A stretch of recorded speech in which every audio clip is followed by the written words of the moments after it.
안녕하세요. 안녕하세요. 오늘 81페이지 인장 등록할 차례죠. 인장 등록이라는 것은 계약서나 확인 설명서에 도장을 찍을 때 미리 이 도장을 계약서에 확인 설명서에 찍겠습니다 하고 도장을 찍어서 제출하는 것을 인장 등록이라고 합니다. 이런 인장 등록을 하는 취지는 책임의 소재를 명백히 하기 위함입니다. 자, 그러면 82페이지 위에서 6번째 줄에 2번에 인장 등록 및 사용입니다. 우리 책이 아주 잘 돼 있죠. 지금 출제됐던 부분을 다 표시해 놨잖아요. 28회 작년에도 출제되었는데 동그라미 1번에 인장 등록 대상자는 개업공인중개사 및 소속공인중개사입니다. 즉 중개보조원은 인장 등록을 하지 않는다는 이야기입니다. 왜냐하면 중개보조원은 계약서를 작성할 수 없기 때문에 도장 찍을 필요도 없습니다. 따라서 인장 등록을 하지 않습니다. 그래서 제가 내드린 프린터 31번에 보면은 31번에 프린터 31번에 보면은 밑에 별표가 있는데 별표 1이 개업공인중개사 등이고요. 그 다음에 별표 2가 개업공인중개사와 소속공인중개사 개공 플러스 소공 돼 있죠. 거기에 보면 신의성실, 품위유지, 공정중개, 그 다음에 인장등록은 개업공개사와 소속공인중개사에게만 해당되는 내용입니다. 중개보조원에게는 해당되지 않습니다. 다시 교과서 82페이지 동그라미 2번 인장 등록 시기는 업무 개시 전에 인장 등록을 해야 됩니다. 근데 인장 등록은 두 번째 줄에 전자문서도 가능하다. 이게 작년에 신설됐어요. 전자문서에 의한 인장 등록이 가능하다. 시험에 전자문서로 가능한 것은 불가능한 것은 이런 것도 출제가 되었습니다. 작년에 고용신고 전자문서가 가능하고 인장 등록도 전자문서가 가능하다는 말이 작년에 신설됐다. 그 다음에 동그라미 니은 인장 등록은 다음의 신청이나 신고와 같이 할 수 있다. A번에 보니까 중개사무소 개설 등록 신청하면서 등록 신청서에다가 오른쪽 밑에다가 도장을 찍어서 제출하면 그게 인장 등록이 되겠습니다. 그래서 등록 신청하면서 해도 되고 소속공인중개사 고용 신고하면서 인장 등록을 할 수도 있습니다. 그래서 인장 등록하는 방법은 세 가지입니다. 등록 신청하면서 해도 되고 소속공인중개사 고용 신고하면서 해도 되고 우리 교재 54페이지를 한번 보십시오. 54페이지 54페이지 오른쪽 맨 밑에 보니까 등록 인장인이라고 있죠. 여기서 이게 중개사무소 맨 위에 제목에 보니까 중개사무소 개설 등록 신청서 두 번째 개업공개사 인장 등록 신고서 이렇게 돼 있잖아요. 그 같이 해도 된다고요. 등록하면서 오른쪽 밑에 여기다가 도장을 찍어서 제출하면 그게 인장 등록이라고요. 또 하나 방법은 소속공인중개사 고용신고서 밑에 또 이게 등록 인장인 이렇게 돼 있어요. 그러면 찍어서 제출을 하면 됩니다. 그래서 결론은 인장 등록하는 방법은 세 가지입니다. 인장 등록 신고서에 의해서 해도 되고 이렇게 소속공인중개사 고용신고하면서 해도 되고 등록 신청하면서 해도 됩니다.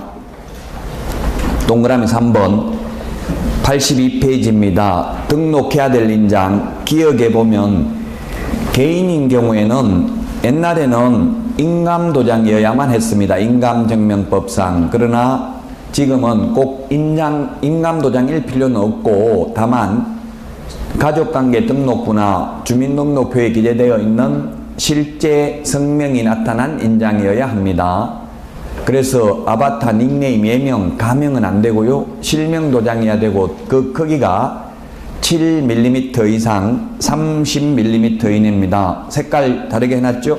시험에는 10mm 이상 40mm 이내 X로 출제되었습니다. 암기 프린터는 39번에 13번에 있습니다. 39번에 13번에 보면 있죠. 39번에 13번 암기해야 되겠죠. 그래서 이 숫자 7이라는 숫자는 암기해야 됩니다. 시험에는 10mm 이상 40mm 이내 X로 출제되었다. 39번에 13번에 있습니다. 그 다음에 다시 우리 교과서 82페이지 니은에 보면 법인인 교육공개사입니다. 법인인 교육공개사는 상업 등기 규칙에 의해서 신고한 동그라미 A번에 법인의 인장 밑줄 치십시오. 법인의 인장.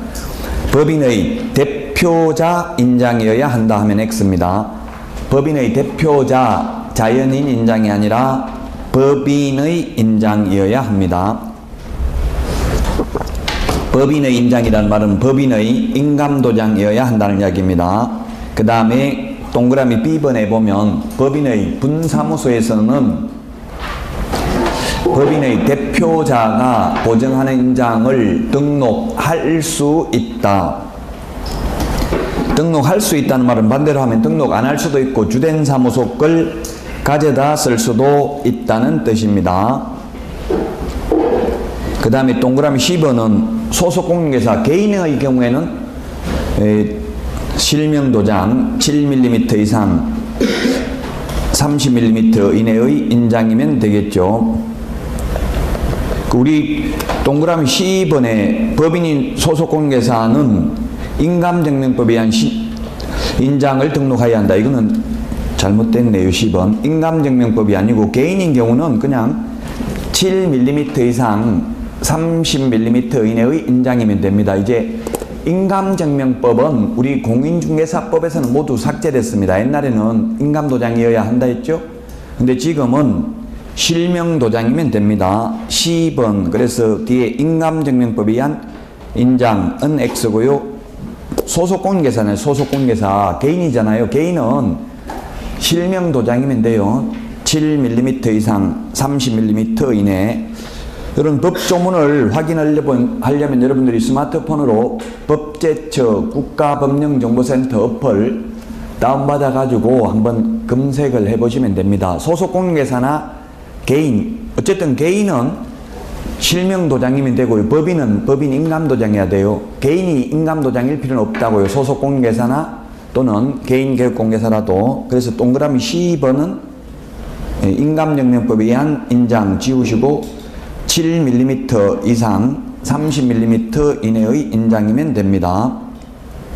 동그라미 D번은 법인인 경우는 인감도장이어야 하니까 법인 인감증명서를 제출해야 되고, 개인은 그냥 실명도장을 아까 우리 서식에서 도장 찍어가지고 제출하면 돼요. 인장 등록 신고서에 83페이지 인장 등록하는 곳은 공인중개사인 교육공개사 및 소속공개사, 개인인 경우 모두 등록관청입니다. 개인이든 법인이든. 다만 법인인 경우에는 주된 사무소 등록관청입니다. 분사무소 소재지 시장 군수 구청장이 아니고. 그 다음에 양가로 3번 등록한 인장을 변경한 경우에는 7일 이내에 변경 등록해야 됩니다. 암기 프린터 39번에 2번에 있습니다. 7일 이내에 사후 변경 등록입니다. 이게 왜 6일도 아니고 8일도 아니고 7일이냐 논리적으로 설명하기 어렵습니다. 그래서 이런 숫자는 단순히 암기해야 됩니다. 7일 이내 변경 등록입니다. 변경 등록해야 됩니다. 그래서 등록이라는 말, 이 7일이라는 말을 색깔을 다르게 해놨죠. 변경 등록해야 된다. 그 다음에 양가로 4번 등록된 인장 사용인데 교육공개사 및 소속공개사는 중개행위라고 적어놨죠. 중개행위면 계약서든지 확인설명서든지 교육공개사나 소속공개사가 도장을 찍는 난에는 모두 등록된 도장을 찍어야 됩니다. 5번 위반시 제재인데 교육공개사는 업무정지고 소속공개사는 자격정지 사유입니다. 인장 등록을 위반하면. 자, 그 다음에 1번 문제 보겠습니다. 83페이지 맨 밑에 문제 기출문제를 보면 어떻게 공부해야 될지 방향을 잡을 수 있죠. 1번 소속공개사와 개업공개사는 인장 등록해야 되죠. 중개보조는 하지 않는다고 했잖아요. 그래서 1번 틀렸고, 2번 7일 이내 변경 등록해야 되고 안 하면 업무정지 맞습니다. 그 다음에 3번은 주된 사무소의 경우에는 상업등기규칙에 의해서 신고한 법인의 인장이어야 합니다. 다만 분사무소에서 사용할 인장의 경우에는 법인의 대표자가 보정하는 인장을 등록할 수도 있고 안 하고 주된 사무소 것을 가져다 쓸 수도 있습니다. 자, 그래서 3번 틀렸습니다.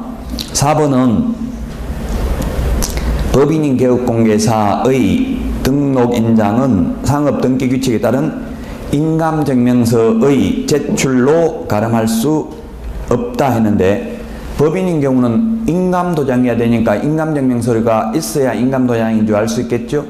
인감증명서 제출을 해야 됩니다. 법인은. 개인은 인감도장이 아니니까 인감증명서 제출 안 하고 그냥 인장등록신고서에 도장을 찍어서 제출합니다.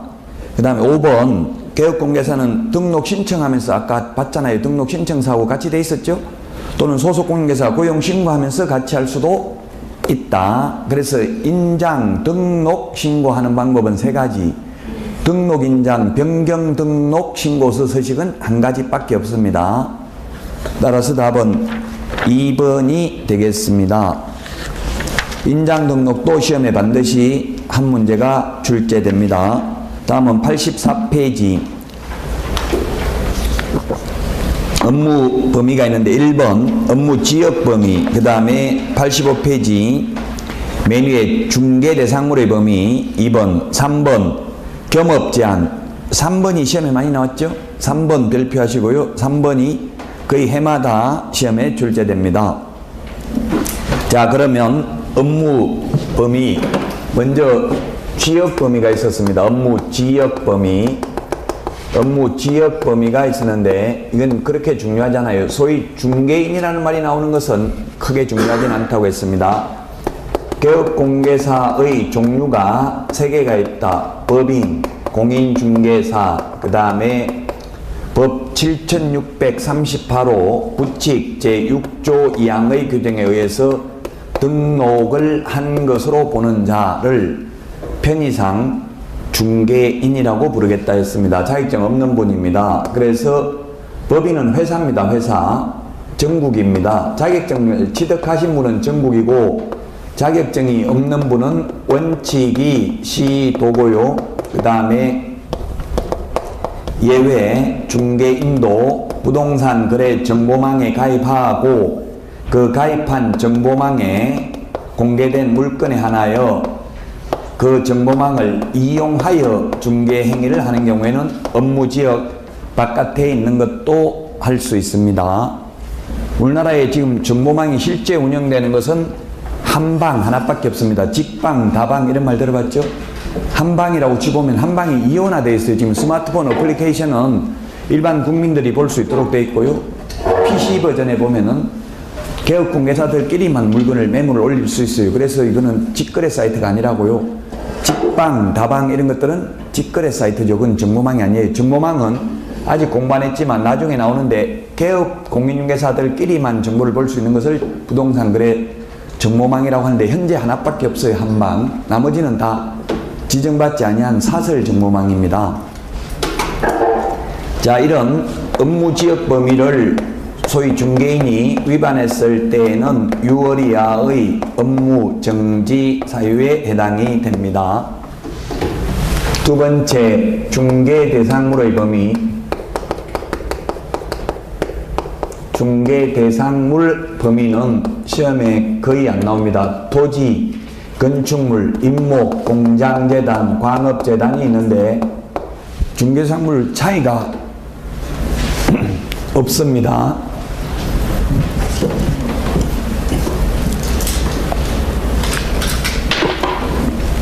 중개 대상 중개대상물은 차이가 없다. 따라서 시험에 중개인은 토지, 건축물, 그 밖의 토지의 정착물에 한하여 중개행위를 할 수 있다. X입니다. 중개인도 임목, 공장재단, 광업재단도 가능하다는 이야기입니다. 중개상물의 범위는 차이가 없기 때문에 시험에 거의 안 나오고 이제 3번 이게 중요하다고 했습니다. 법인의 겸업 제한입니다. 법인의 겸업 제한. 이게 도입된 취지는 골목 상권을 보호하기 위한 조치입니다. 외국의 대형 법인이 들어와서 우리나라 개인개업공개사와 무한자유경쟁을 하면 우리나라 개인개업공개사가 살아남을 길이 없기 때문에 골목 상권을 보호하기 위해서 돈 되는 것은 못하게 하고 있습니다. 법인만. 우리나라 법인은 하고 외국 법인만 못하게 되면 WTO의 불공정 무형회계로 제소당합니다. 그래서 우리나라 법인이든 외국 법인이든 차별 없이 모든 법인은 겸업을 제한하고 있습니다. 개인은 가능한데 그렇기 때문에 우리나라에 지금 큰 중개법인이 없습니다. 일본만 가도 빅브라더라고 해서 큰 법인들이 거의 장악하고 있습니다. 유럽, 미국 다 가장 큰 회사가 홍콩 가서도 물어보니까 묻지도 않는데 가이드가 그러더라고요. 최고 큰 회사가 중개 주식회사더라고요. 근데 우리나라는 그런 큰 회사 한 명도 없죠. 지금 약 10만 6천 개 정도 중개사무소가 있는데 그 중에 10만 개가 있는데 법인은 800개밖에 안 됩니다. 그 법인마저도 기획부동산 이런 식으로 부정적 이미지가 강해요. 우리나라에서는. 그 이유가 이렇게 돈 되는 걸 못하도록 제한하고 있기 때문에 실제 우리나라에서 큰 법인이 들어와가지고 직원 월급도 못 줄 수도 있다고요. 만약에 정책적으로 부동산 규제를 해버리면 거의 거래가 안 될 수도 있거든요. 그러면 힘들다는 이야기예요. 고정수입이 나와야 되는데 고정수익을 창출할 수 있는 걸 못하게 하고 있어요. 자, 그래서 우리 교재를 보면은 85페이지 양가로 1번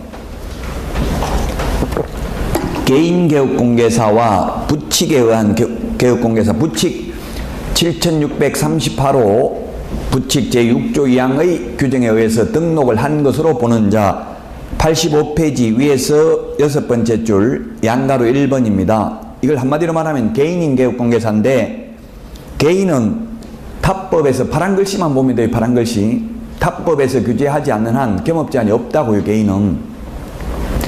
그럼 탑법에서 규제한다는 말은 다른 법에서 예를 들면 공무원이면 공무원법에 저촉되잖아요. 공무원 하면서 이중직업을 가지면 그렇지 않는 한 다 할 수 있다고요. 담배 소매업도 해도 되고 문방구도 해도 된다고요. 중개사무소에서. 그 다음에 변호사법 관련 규정인데 변호사도 우리 중개업은 할 수 없다고 했죠. 등록하지 않고는 중개사무소 개설 등록을 자격증을 취득하지 않고는 할 수 없습니다. 자, 그 다음에 2번 맨 밑에 2번 법인인 겸업 제한 이게 중요하다고요. 85페이지 맨 밑에서 세 번째 줄에 글씨체 파랗게 다르게 돼 있죠. 법 제14조에 규정된 업무만 영위할 목적으로 설립되어야 한다. 시험에는 중개업만을 영위할 목적으로 설립되어야 한다. X입니다. 중개업 외에도 법 14조에서 규정하고 있는 6가지는 겸업할 수 있습니다. 그게 86페이지 동그라미 2번 위에서 5번째 줄에 동그라미 2번 기업부터 비업까지 이게 중요하다고요. 별표해 놓으십시오. 86페이지 위에서 5번째 줄 동그라미 2번에 기업부터 비업 이 6가지가 중요합니다. 그래서 6개 거의 다 글씨체를 다르게 해놨잖아요. 동그라미 기역에 보니까 상업용 건축물 및 주택 밑줄 치시고요. 그래서 시험에 이것도 출제됐어요. 공업용 건축물, 농업용 건축물 X입니다. 상업용 건축물, 주택의 임대관리 등 부동산의 관리 대행입니다. 임대업은 안 되고 관리 대행업만 됩니다. 업이라는 말은 없지만 이 관리 대행을 계속하면 관리 대행업이잖아요. 반복하면. 그래서 실제로 돈 되는 것은 임대업을 해야 돈 되죠. 임대업 하면 한 40만 원 정도는 월세 받을 수 있는데 관리 대행을 제가 해보니까 방 20개 정도 다 가고 원룸 관리 대행 하면 한 20만 원 정도 받거든요. 개인들은. 근데 뭐 스마트 하우스 이렇게 좀 크게 유명한 회사에 맡기면 거의 뭐 최고 많이 받으면 5만 원도 받더라고, 방 한 칸당. 그러면 방이 20개면 100만 원 받겠죠? 그런 거는 어떻게 하냐면 100만 원 받으면 공실까지 책임져야 돼. 그 관리대행 하는 사람이. 그럼 저는 공실 책임 안 지고 한 개에 10,000원 정도 해서 20만 원 정도 받아봤어요. 공실되면 주인이 손해보고 하는 조건으로. 돈 안 된다고요, 관리대행은. 그래서 결론은 그 돈 안 되는 것만 할 수 있다고, 법인은. 개인은 임대업 해도 되죠, 개인은. 자기 집이 여러 개면 임대업 하면서 중개업 해도 되잖아요. 법인은 안 된다. 당연히 외국에서는 임대업 되죠, 외국 법인들. 외국에서, 우리나라가 아닌 외국에서는. 근데 우리나라에서는 임대업은 안 되고 관리대행만 된다. 니은도 부동산의 이용 개발 및 거래에 관한 상담만 되고요. 개발업은 안 됩니다. 개발업을 해야 돈 되는 거잖아요. 개발업이라는 것은 부가가치를 높이는 게 개발업이죠. 뭐 땅을 나대지를 사가지고 건물을 지어서 파는 것도 개발업이고요. 일종의 디벨로퍼라고 하는데, 이 개발업 안 되고 개발에 관한 상담만 할 수 있다고요. 여기에 뭐 파주에 땅 사가지고 건물 지어서 팔면 돈 됩니다. 밭 같은 거 논밭 사가지고 다가구 지어서 팔면 뭐 1억 남을 수 있습니다. 이런 거 알려만 줘야 되고 직접 하는 거는 안 된다고요. 개발업은 안 되고 개발에 관한 상담 알려만 줘야 된다. 그 다음에 리얼에 보면 상업용 건축물 및 주택의 분양 대행입니다. 상업용 건축물과 주택만 가능하고 택지 분양 대행 안 됩니다. 택지지구내에서 택지 분양은 뭐 LH나 이런 데서 하잖아요. 그래서 택지 분양 대행 안 되고요. 역시 농업용 건축물, 공업용 건축물은 안 됩니다. 그리고 분양 대행이라는 말도 중요해요. 분양 대행업이라고 적어놨는데 분양 대행을 반복하면 분양 대행업이잖아요. 즉 남이 지어놓은 것을 분양 대행할 수는 있는데 자기가 지어서 직접 분양업은 안 된다고요. 직접 지어서 분양하는 게 돈 된다고요. 모든 상품은 직접 하면은 50%까지 남을 수 있어요. 식당도 마찬가지고요. 중개사무소도 예를 들어서 중개보수가 한 달에 1,000만 원 들어오면 한 500만 원밖에 안 남아요. 반밖에. 광고비 빼고 뭐 월세 내고 이러면 모든 건 다 마찬가지죠. 그래서 직접 분양업을 하면 반은 남을 수 있다고요. 땅값 빼고 공사비 빼고 해서 한 반 정도 남을 수 있는데, 분양 대행업을 하면 현업에서는 이 분양 대행업을 하고 받는 돈을, 수수료를 MGM이라고 합니다. MGM. 인터넷에 치보면 나오겠죠. MGM. 멤버스, 겟 멤버스. 이게 사람 데리고 오면 돈 주는 걸 수수료라는 표현을 안 쓰고 의뢰인들 잘 모르게 MGM 이런 말을 많이 써요. 현업에서 중개업을 하는 분들이. 그 MGM을 저 같은 경우는 300만 원 정도 받아봤어요. 최고 많이 받은 게. 뭐 그래서 모든 아파트, 대한민국 모든 아파트 MGM 100만 원 이상은 다 줍니다. 경쟁이 아무리 치열해도 여러분들 이제 보통 보면 모델하우스 같은 데 가보면 개업공개사들이 앞에서 전화번호 좀 적어주세요. 피 붙으면 팔아드리겠습니다. 이렇게 전화번호 받는 거 맞죠? 줄 서가지고. 그 전화번호를 받아가지고 협력개업공개사로 해가지고 그 입력을 해놓으면 그 전화번호가 분양받으면 MGM 받아요. 최하 100에서 500까지도 받을 수 있어요. 뭐 한 보통 100에서 한 300만 원 정도 줘요. 왜냐하면 아무리 청약 경쟁이 치열해도 그 100% 계약을 안 하거든요. 그렇게 앞에 뜻다방이 있어야 손님들이 이거 한번 분양받으면 돈 되겠다 이렇게 해가지고 계약을 할 가능성이 많잖아요. 그래서 MGM을 다 준다고요. 그 분양 대행하는 게 오히려 쉬워요. 그래서 좀 해보면. 그 대신에 개업공개사들한테 영업을 하러 다녀요. 그 분양회사에서 중개사무소 개설 등록을 해 있으면 MGM 얼마 준다 해라 하면은, 저 같은 경우는 여자친구라고 하니까 또 이상하게 생각할지 모르는데, 어릴 때 친구 그냥 10만 원 일당 주고 그 전화번호 받는 거 하루 종일 하니까 거짓말로 하지 마라. 그 대신에 거짓말한 거 적발되면은 오히려 10배 손해배상한다. 10만 원 주기라고 10만 원 일당 주고 하루 종일 그 전화번호 받으니까 엄청나게 많이 받더라고. 그 중에 한 건만 계약해도 300만 원 받을 수 있, 최하 100만 원 이상은 받을 수 있잖아요. 계약하면 금방 주거든요. 계약금만 입금하면 오히려 더 빨리 받아요. 일반 우리 중개를 하면 잔금 치러야 받잖아요. 중개보수를 현실적으로. 그럼 최소한 한 달 이상 걸리죠. 빨라도. 어쨌든 이런 분양대행 돈 안 되는 거예요. 이게 뭐 100만 원이 큰 것 같지만 직접 지어가지고 분양을 하면, 자기가 땅 사가지고 지어가지고 분양하면 1억 이상 남거든요. 다가구 같은 거 하나 지어가지고 팔면. 근데 분양대행 해봐야 100만원에서 300만원 받아가지고는 큰 법인이 직원 월급 주고 하면 돈 안 된다는 이야기예요. 그래서 분양업은 안 되고 분양 대행업만 된다. 자기가 지어서 분양하는 건 안 되고 남이 지어 놓은 거 분양 대행만 할 수 있다. 그 다음에 미음에 용역 알선이라고 돼 있잖아요. 파란 글씨 맨 뒤에. 용역업은 안 되고 용역 알선업만 돼요. 즉 도배 이사업체를 직접 운영하는 건 안 되고 소개하는 것만 돼요. 소개해봐야 저도 중개업 하면서 이삿짐센터 소개해보니까 2만원부터 최고 많이 받아봐야 10만원도 못 받아본 것 같아요. 2만원에서 한 5만원 받은 것 같아요. 이삿짐센터 소개해주면. 그 부동산 중개사무소 개설 등록해놓으면 매일 이삿짐센터 그 대출 상담사 이런 분들이 10분 이상 와서 영업을 해요. 그 이삿짐 하는 분들은 명함 나놓고 가면 부동산에 가보니까 중개사무소에 막 명함 같은 거 이삿짐 명함 많이 놓여져 있는 거 봤죠? 그 이삿짐 명함 또는 뭐 그 대출 상담사들 계속 영업하러 다녀요. 그분들이 이제 소개하면 한 건당 뭐 2만원에서 많이 줘봐야 10만원도 안 줘요. 돈 안 되잖아요. 직접 이삿짐 센터를 운영하거나 도배업체를 운영하면 그보다는 많이 남을 거 아니에요. 도배업체 이런 건 거의 인건비거든요. 실제 재료비보다는. 그 도배업체 이런 건 소개시켜 주니까 10%까지 주더라고요. 어쨌든 도배 이사업체를 직접 운영하는 건 안 되고 소개하는 것만 가능하다. 그 다음에 마지막으로 비업, 경공매 부동산에 대한 권리분석이나 취득 알선이 되겠는데 그 밑에 알아두게 해가지고 더 많이 적어놨는데요.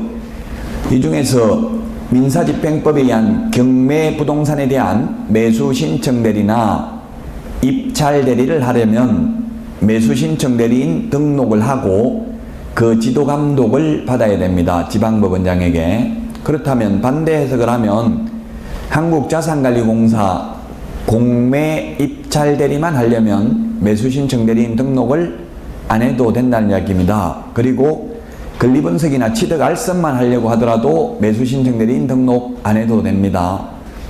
이 6가지 경험할 수 있는 것을 중개인도 다 할 수 있습니다. 다만 중개인은 딱 하나 못합니다. 좀 전에 본 이 경공매 매수 신청 대리는 중개인은 못한다고요. 중개인은 그러면 이것 말고 나머지는 해도 된다는 이야기죠. 분양 대행 같은 경우는 중개인도 해도 됩니다.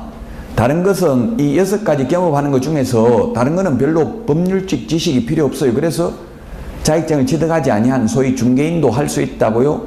그런데 경공매 매수 신청 대리 이건 하려면 법을 좀 알아야 된다고요. 민사집행법이나 민법이나 등기법 같은 거 알아야 되잖아요. 예를 들어서 경매로 낙찰 받았는데 얼마 전에 그 판례도 있더라고요. 한국자산관리공사 공매 낙찰 받았는데 집이 기울어져 있더라고요. 그래가지고 그럼 책임 있어요 없어요? 국가에서 책임져야 안 져요? 모든 책임은 낙찰받은 자 매수인에게 있어요. 본인이 직접 거기 다 유의사항에 적어놨다고. 모든 책임 매수인에 있으니까 입찰하기 전에 사전에 현장 답사 등을 통해서 확인하여야 하며 확인하지 아니한 책임은 매수인 낙찰받은 사람에게 있다 돼 있어요. 그래가지고 그래 그런 거 확인 잘못해가지고 만약에 낙찰받아주면 잘못하면 손해 생길 수도 있죠. 또 예를 들어서 선순위 유치권이나 분묘기지권 예를 들면 이런 게 있단 말이에요. 그런 게 있는데 낙찰받아가지고 그 이제 뭐 묘 이장 못 시키고 하면은 집 지으려고 샀는데 오히려 손해볼 수도 있겠죠. 법률적 지식이 있어야 된다고요. 경공매 매수 신청 대리 하려면. 그래서 자격증이 없는 중개인은 안 된다고요. 경공매 매수 신청 대리는. 중개인이란 법조문에는 법 7638호 부칙 제6조 2항의 규정에 의해서 등록을 한 것으로 보는 자 이렇게 돼 있고요. 쉬운 말로 하면 그냥 옛날에 복덕방 하다가 자격증 없이 지금도 계속해서 중개업을 하는 분들을 이름하여 편의상 중개인이라고 부른다고 했습니다.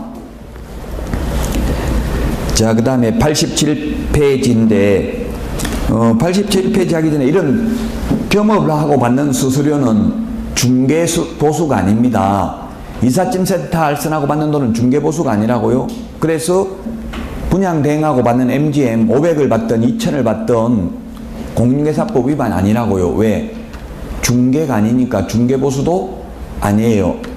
중개업 외에 겸업을 하는 거잖아요. 그래서 중개업이 아니라고 이런 겸업을 하는 거는. 따라서 돈만 주면 분양대행하고 3천 4천 받아도 위반이 아니란 이야기입니다. 중개업이 아니므로. 자, 그 다음에 거기 187페이지 맨 위에 3번 있잖아요. 중개업과 겸업의 차이. 즉 겸업하는 거는 중개업이 아니기 때문에 중개보수 많이 받아야 된다 이 말이에요. 아, 보수를 많이 받아도 중개보수가 아니다 이 말이에요. 자, 그 다음에 87페이지 문제 보도록 하겠습니다. 겸업할 수 있는 게 아닌 것. 답은 3번이에요. 분양, 토지 분양대행은 안 된다 했어요. 택지 분양대행은. 상업용 건축물 및 주택 분양대행만 된다고 했잖아요. 공업용 건축물, 농업용 건축물도 안 되고 택지 분양대행도 안 된다. 이렇게 기출문제에 나왔으니까 공부를 어떻게 해야 될지 방향을 잡을 수 있겠죠. 이 6가지 겸업할 수 있는 게 시험에 가장 많이 출제된다. 다음은 88페이지 개시 의무입니다. 개시 의무. 개시는 보기 쉬운 곳에 개시해야 됩니다. 보존은 보이지 않는 곳에 보존해도 됩니다. 개시해야 되는 게 등수보자 이렇게 암기하도록 하겠습니다. 중개사무소 등록증 원본, 중개보수율표, 손해배상을 보장하기 위한 보정설정 증명서류, 그 다음에 자격증 원본입니다. 자격증 원본. 소속 공인중개사가 있을 경우에는 소속 공인중개사 자격증도 개시해야 됩니다. 개시 의무 위반하면 100만원 이하의 과태료인데요. 100만원 이하의 과태료. 자, 그러면 소속 공인중개사 직원 자격증을 개시 안 하면 직원이 처벌받아요? 사장이 처벌받아요? 사장이 받습니다. 작년에 합격해가지고 젊은 총각이 취직을 했는데 자격증 개시, 소속 공인중개사 자격증 개시해야 된다고 들었고 또 등록된 인장도 소속 공인중개사도 그 업무를 수행했으면 도장 찍어야 된다고 배웠는데 이거 전혀 안 하는데 너무 절망감을 느낍니다. 하고 막 엄청나게 제 밴드에 계속 글을 올리더라고요. 세상에 대한 불만을, 세상에 대한 것보다 그 중개업소 현실에 대한 거. 그래서 제가 너무 슬퍼하거나 노여하지 마십시오. 도장 안 찍는 게 오히려 더 좋아요. 직원 입장에서 보면 도장 찍으면 좋은 거 뭐 있어요? 나중에 책임지는 거죠. 자기가 했다는 걸 입증하는 거잖아요. 또 개시 안 해도 처벌은 사장이 받기 때문에 너무 슬퍼할 필요가 없어요. 사장이 어리석은 거죠. 제가 사장이라면 직원 보고 도장 찍으라고 하는 게 좋아요. 그래야 나중에 직원한테 책임을 물을 수 있는 거잖아요. 같이 도장을 찍어야. 사실 현업에서 보면 소속 공인중개사 자격증 개시한 데가 거의 없기는 해요. 저도 취직해가지고 자격증 코팅해가지고 걸어놨더니만 사장 몰래 사장이 와가지고 저거 빨리 안 치우면 갖다 버리겠다 이렇게 하더라고요. 그러면 그만두지 않는 한은 시키는 대로 할 수밖에 없잖아요. 현실은. 이론적으로는 자 어쨌든 소속 공인중개사 자격증 개시해야 된다. 아마 현실적으로 안 하는 데가 많아요. 옛날에 자격증 따신 분들은. 자, 그 다음에 이 등록 시험에 출제됐던 게 한 3가지 정도가 나왔는데 개시해야 될 사항이 아닌 것. 답은 중개사무소 등록증은 개시해야 되는데 사업자 등록증을 개시하라는 말은 없어요. 우리 법에. 근데 현업에 가보면 중개사무소에 사업자 등록증 거의 다 개시해놨죠. 그건 세법에 의해서 개시하는 거지 공인중개사법에 의해서 하는 게 아니에요. 소득세법, 법인세법, 부가가치세법에 의해서 개시해야 됩니다. 우리 개업공개사들 부가가치세 내요 안 내요? 간이가세 사업자는 2,400만 원 넘으면 부가가치세 내야 되고요. 4,800만 원 넘으면 일반 가세 사업자는 10%고 간이가세 사업자는 3%에 3% 부가가치세 내야 돼요. 그래서 어쨌든 사업자 등록증은 개시할 의무 없다. 그 다음에 실무교육 수료증 개시할 의무 없다. 그 다음에 부동산 거래 정보망 가입 확인서 개시할 의무 없다. 이런 게 시험에 출제됐다고요. 개시 현실적으로 중개사무소에 가보면 액자에 넣어가지고 개시 많이 해놨죠. 그건 저는 좀 충격적인 거는 가보면 어떤 경우는 실무교육 수료증에 붙어있는 사진, 자격증에 붙어있는 사진, 등록증에 붙어있는 사진이 각각 다른 여자분들이 있으니까 약간 공신력이 실추되는 것 같더라고요. 헷갈려요. 똑같은 사람인데 얼굴이 완전 다르니까 가급적이면 비슷한 사진으로 해놓은 게 더 좋아요. 저도 자격증을 딴 지가 오래돼가지고 99년도에 제가 자격증 땄어요. 10회 때. 그래 놓으니까 지금 그걸 걸어 놓으니까 쟤 누구냐 해가 사람들 자꾸 묻더라고. 어린 애가 있으니까. 그래서 다시 재교부 받았어요. 사진 바꾸려고. 좀 나이 많게 나오려고 하려고. 자, 어쨌든 이 네 가지만 게시하면 된다. 그 지금 23, 26회 게시해야 되는 거 자주 출제되고 있습니다. 소위 중개인은 자격증 게시하려는 거 있어요, 없어요? 중개인은 자격증 없는 분이니까 게시할 수가 없죠. 자, 다음은 88페이지 휴폐업 신고입니다. 휴폐업 신고. 휴폐업 신고인데, 자, 휴폐업 정리해 보도록 하겠습니다. 휴업, 폐업.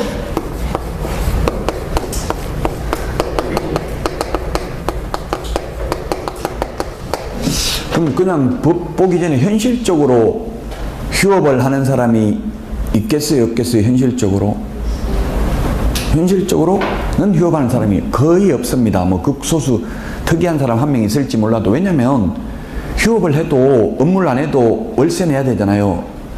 그리고 또 만약에 6개월 이렇게 휴업해버리면 그 다음부터 손님 오겠어요, 안 오겠어요? 몇 번 왔다가 문 닫게 있으면 이제 그 다음부터 아, 이게 안 한다 생각. 우리 학원 예를 들면 3개월 강의 안 하다가 그 뒤에 하면 오겠냐고요. 똑같아요. 그래서 이건 선언적 의무이지 현실적으로 휴업을 하는 사람은 없다고 보시면 돼요. 그냥 이론적으로 우리는 시험 공부니까 할 뿐이에요. 자, 그래서 휴업 신고가 있고요. 휴업.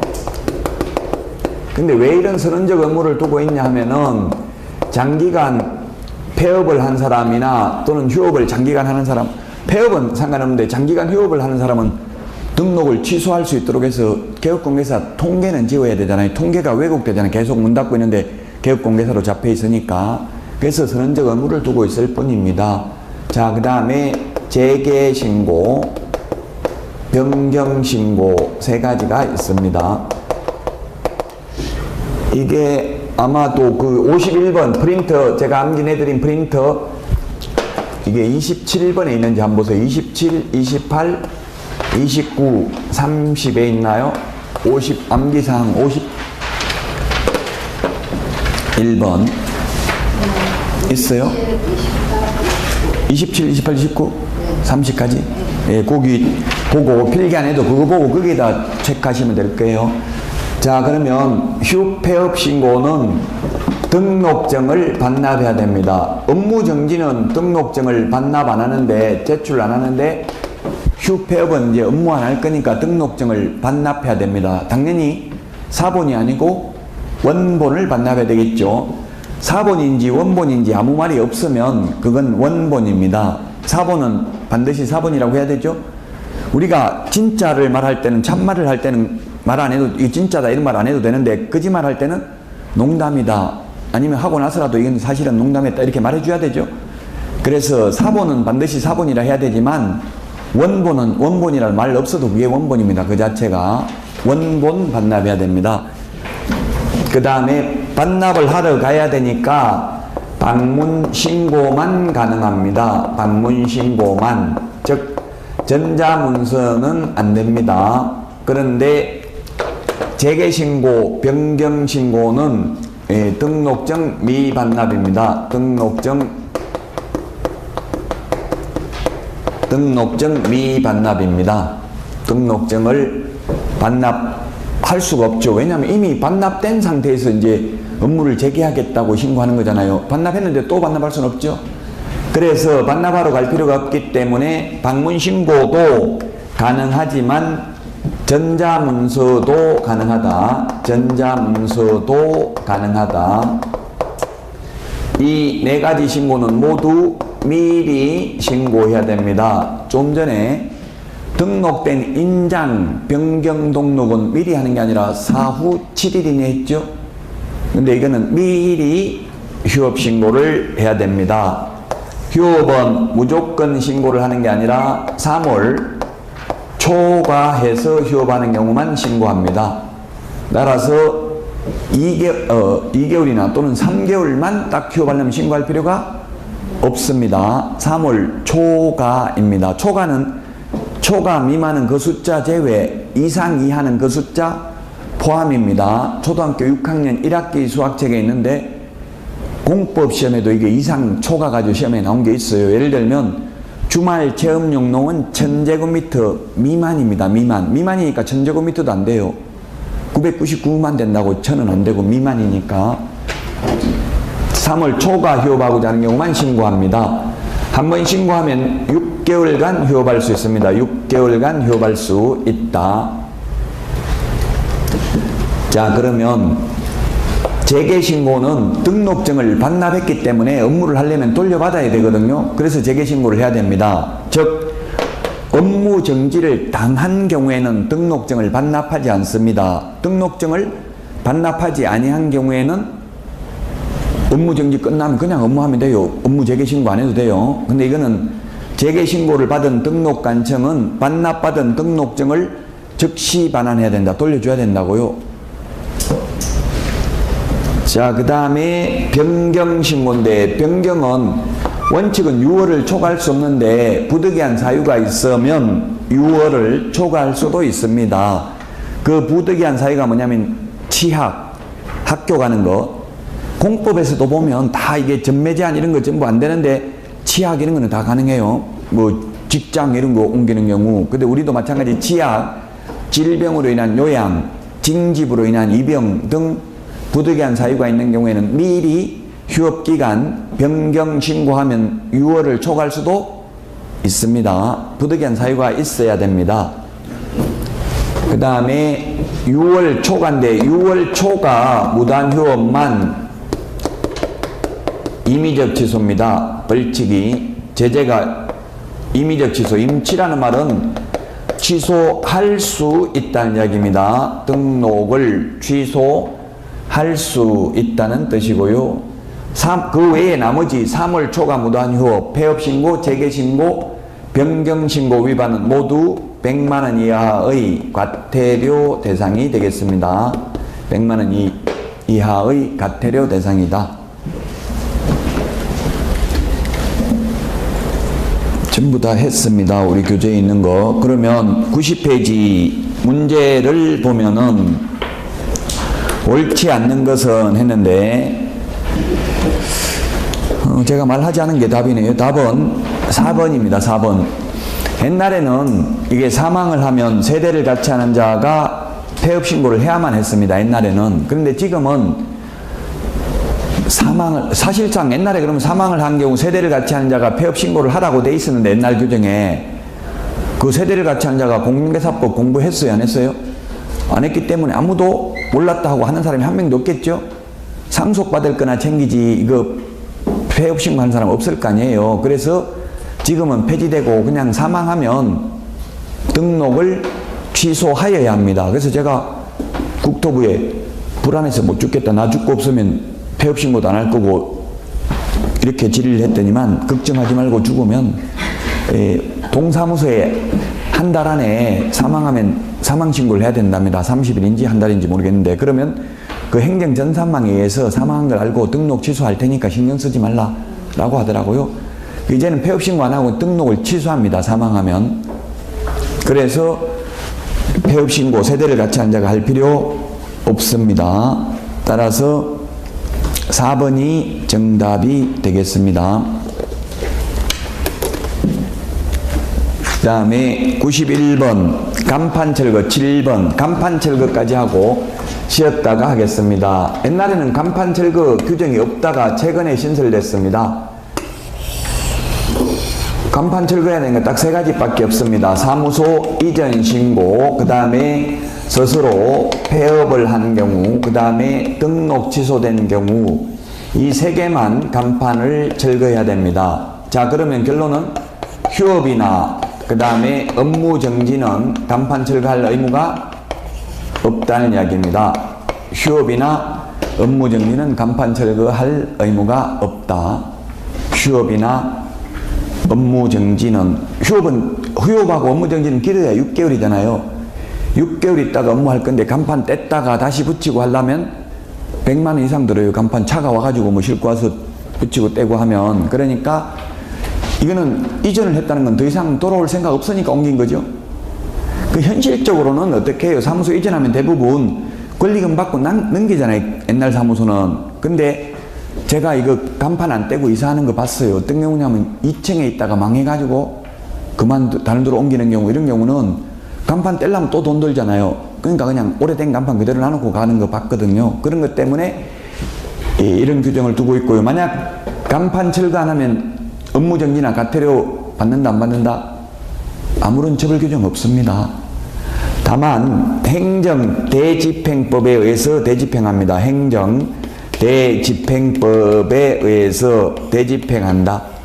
그 비용만 청구하는 거예요. 대집행하고 따로 과태료 없습니다. 행정대집행법인데 시험에 행정절차법, 민사집행법, X 이렇게 법 이름만 알면 되고 행정대집행법은 법조문 몇 개 안 돼요. 근데 그 법 내용까지는 알 필요 없어요. 다만 행정대집행법에 의해서 대집행한다. 민사집행법 우리 교재 91페이지 그 맨 밑에 양가로 2번에 행정대집행법 밑줄 쳐놓고 민사집행법, 행정절차법 X 적어놓으면 되겠죠. 여기까지 하고 92페이지 중개계약하고 그 다음에 부동산 거래 정보망부터 보도록 하겠습니다.